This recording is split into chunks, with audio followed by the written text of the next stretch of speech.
Hand cut, hand split. So today I'm burning oak, and I've got a few chunks of cherry that we're gonna put on. Once I learned about barbecue and cooking indirectly on wood, I became obsessed, and I've been doing it daily ever since. I just can't seem to get it out of my head.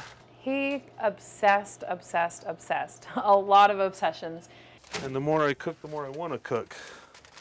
And even 5 years later, I lay awake at night and think about barbecue competitions. He knows how to cook, and when it comes to like the artistic side of it, he would just throw it in a box, and it was not acceptable for me, so I took over that part of the job. My wife Susan and I started our competition team about 4 years ago. It led to catering.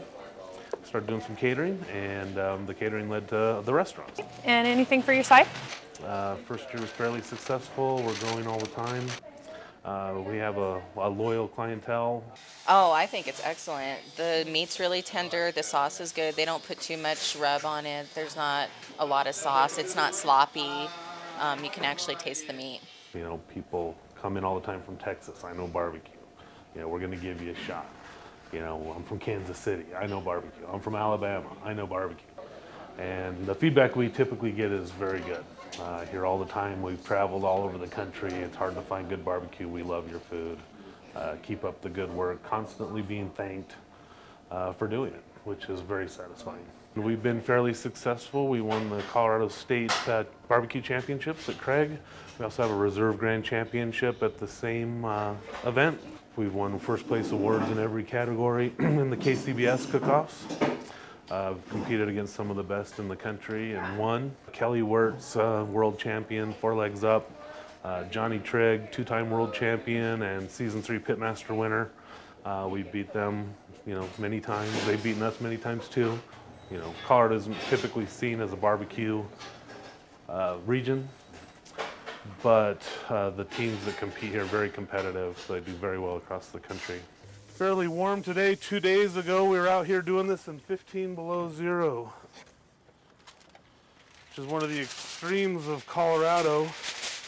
The elevation here creates an atmosphere where the meat cooks slower than it would in other regions.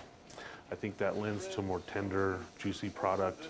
I feel like we are still defining the style, and it's something that's going to take a while to define. We kind of take the best out of the different regions and combine them, and I think you'll see Colorado style eventually emerge as a true style. I think it's a little bit of all the styles commingled. You know, we use a little bit of the vinegar sauces, we use a little bit of the sweet, we use heat, and I think that's the best explanation for it. Our flavor profiles are influenced by the Southwest. We use fresh chili powders from New Mexico. Susan and I try to touch everything that we cook with something that we grow, especially when we compete. We do. I am into gardening. I love to garden. So a lot of my ingredients come straight from my garden. So every year when I'm planting my garden, I make sure that I have enough for the barbecue season.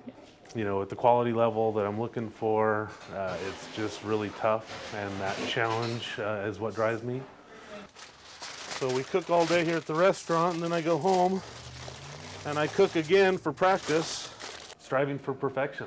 You know, it's not easy, and we want to be as good as we can at it.